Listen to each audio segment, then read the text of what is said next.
You are listening to rudolfsteineraudio.com. If you are listening to the podcast of this, it is located at rudolfsteiner.podbean.com. Please consider becoming a patron.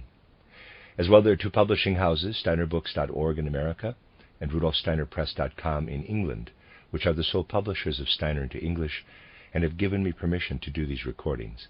Please consider patronizing them as well. This is a reading of Collected Works, Volume 88 by Rudolf Steiner, translated by James Hines, entitled Concerning the Astral World and Devachan, Notes from 16 Lectures by Rudolf Steiner. This is Lecture 5, entitled The Character of Astral Processes, given in Berlin on November 25, 1903. In the previous lecture, I spoke of the beings that can be found in the astral world. I characterized the occupants of that world by distinguishing between those that are presently incarnated and those that are not presently incarnated. Today I would like to speak about the processes and events in astral space, and I would like to characterize in general concerning how we are to imagine the events there. Of course, we can give only a very general sketch, because the world that we encounter there is so overwhelmingly huge that everyone who has once entered this world is overwhelmed by the fullness of appearances. So no one can describe the entire astral world from his or her own experience. Just as no one has ever seen the entire physical world, neither has anyone ever seen the entire astral world. Since the multiplicity of the astral world is by far greater than that of the physical earth, you can imagine that there is much in the astral world concerning which a single individual can give no report. Nevertheless, an individual can describe a small piece. Among the events in the astral world, I include encounters with beings that we cannot meet in the physical world, or only under exceptional circumstances. The astral world is the place where beings from different worlds can meet, so to speak. They meet exactly the same way people in the course of their earthly lives can meet others. We may sometimes meet another person who lives in an entirely different place, perhaps walk together with him or her for a short stretch, then lose them and never again meet them. Just as this can happen on a small scale, so too it can occur in a larger context. In this way we can explain certain things in the astral world. As human beings, it has not always been the case that we incarnate in a physical body between birth and death, but rather, through a process of cosmic development, we have reached the point that we must pass through 3 stations: through life between birth and death, through life in Kamaloka, and through life in Devachan. Not all beings must pass through these 3 stages, and we human beings have also had a period that preceded our present, in which we stood much closer to the astral world. Before we had achieved the ability to incarnate in the physical world, we were beings who lived purely in the astral world, with sense organs for the astral. Our eyes and ears were developed from the astral senses, only in the course of millions of years, into the physical form they have today. We were astral beings, and we will again become astral beings in the course of our evolution. We now stand in the 5th root race of the 4th round, that is, the 5th epoch of humanity within the 4th round of Earth evolution. We developed ourselves through the 4 preceding epochs, and we will reincarnate in the 3 following epochs. Then the form that our planet now has will be dissolved, and another form will take its place. We human beings, too, will have another form, different from our present earthly form. Then we will not reincarnate in the same way we do today. We will again be astral beings. We will not make use of the sense organs we have today, but rather we will be astral beings that act in the astral world. We were beings of soul, and we will be beings of soul again, when the physical sphere of Earth will have fulfilled its task. We pass through 7 so-called races, often through very difficult conditions, and in the future we will once again be in an astral condition and lead an entirely different existence. In the past we were entirely passive beings, devoted to the impressions from the external world, before our physical body was condensed down into a physical essence. Only through this core of our physical body did it become possible for us to set our muscles into movement in order to carry out earthly tasks. We will, once again, be transformed from passive to active beings. Everything that we have taken up into ourselves from earth, what we have processed, will have been ripened in us as fruit. We will become active, quote, beings of activity, close quote. We are still living even today in the astral world, because we carry around with us something of our earlier astral forms, because past and future interpenetrate within us. And we can develop our spiritual eye, EYE, in such a manner that we become just as seeing in the astral world as an average person is in the physical world. People are not aware of this because their astral eye has not been opened, but the eye of the spiritual student will gradually be opened. Those who have gone through the training can expect that their astral eye will be opened, so that they can see what is described in theosophical literature. We are citizens of both the physical world and the astral world. In the astral world, students will also meet beings that do not belong to our earth, never belong to it, and never will. These beings have passed through different evolutions. They come from an entirely different side of the world. They are crossing through our astral plane. They are merely traveling along with us for a stretch of our way through the astral world. They are like comets that pass through our solar system. Such beings are strangers in our human evolution. Their evolution in the astral world will be very different from ours. They are together with us only for a short way, and then continue on with their own evolution in a way that has nothing further to do with ours. These are facts spoken of in the mystical writings of all times. These beings, which have been given various names in mystical writings, represent nothing more than inhabitants of the earth, whose evolution takes place apart from ours. They are so-called elemental beings or elemental spirits. What they experience through human beings is just as foreign as what human beings experience when they enter astral space. For the most part, they behave in a way that rejects what approaches them from the physical world. Chelas will experience manifold attacks from these beings. They can be attracted to these elemental beings and thereby easily distracted from their predestined path. These beings display sympathies or antipathies toward what approaches them from our human sphere. This has not always been the case.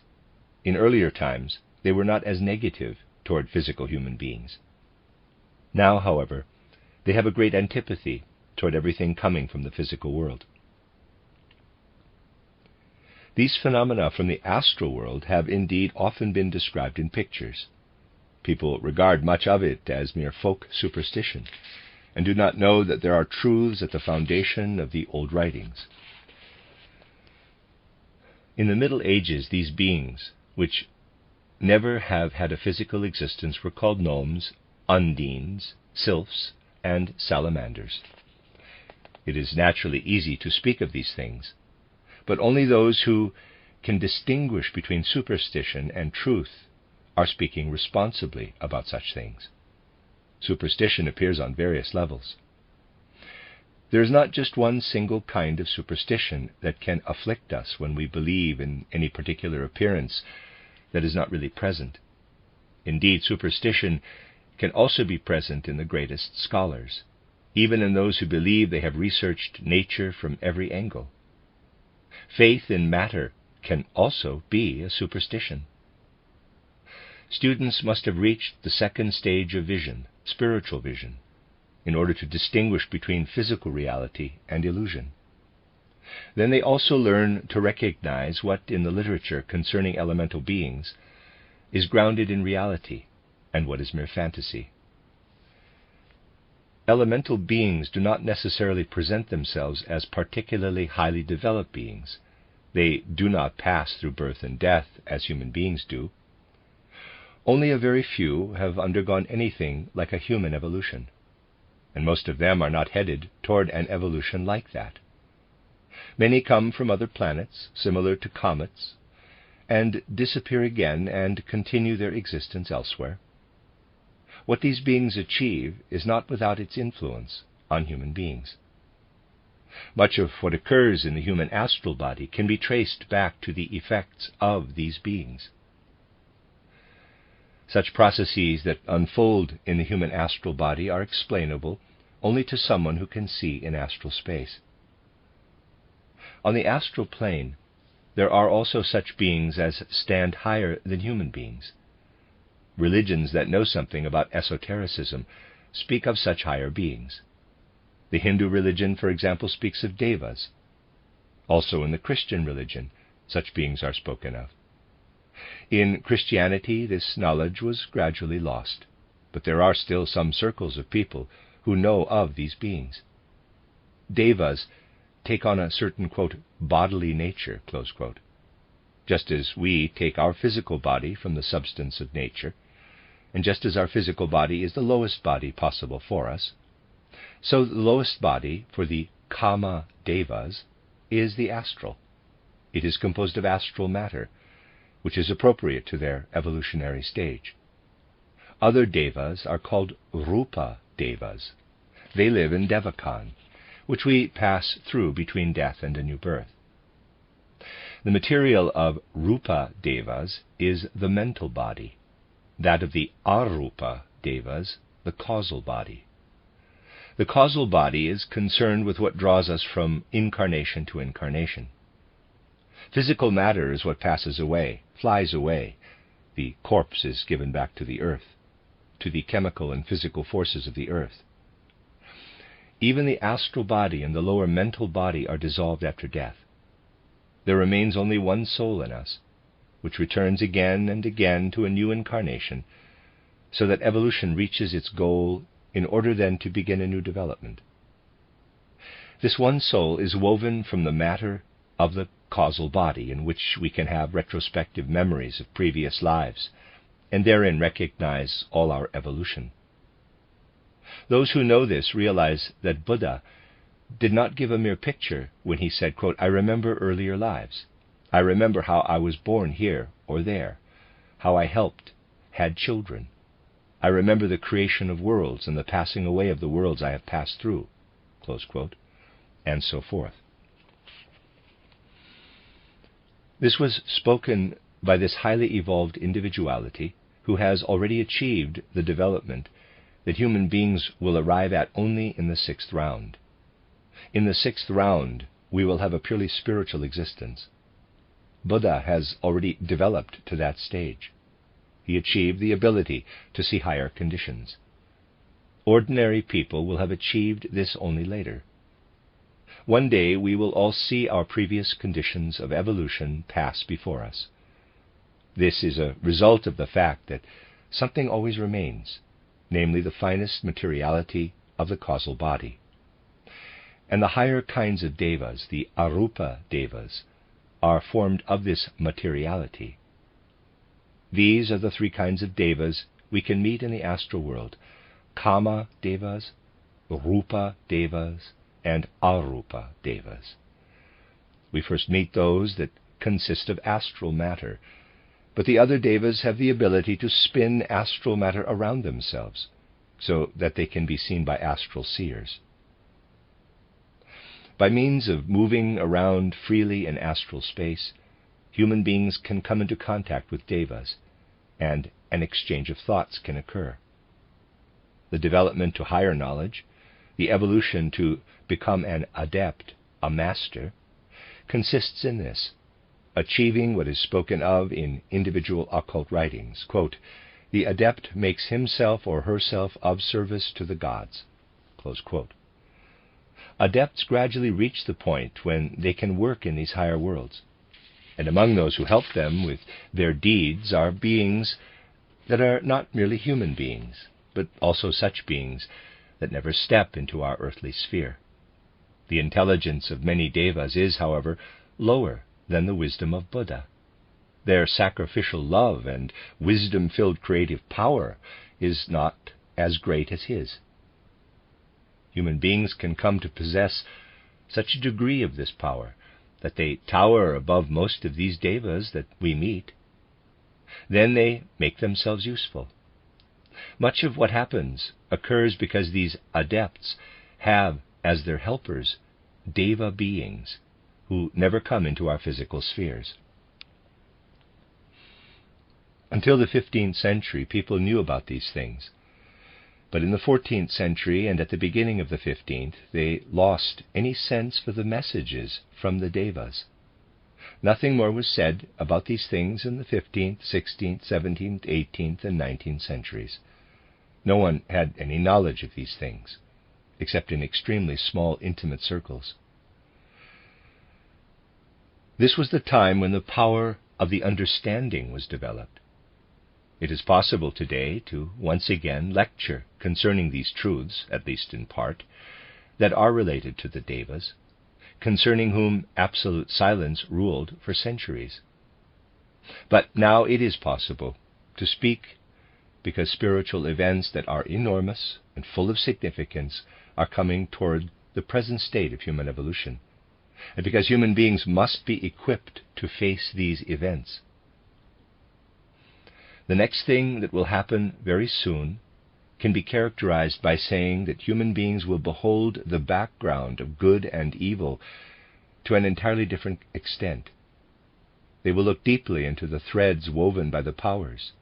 They will see their weaving in the world, which will appear to the people of the present time as a net of good and evil.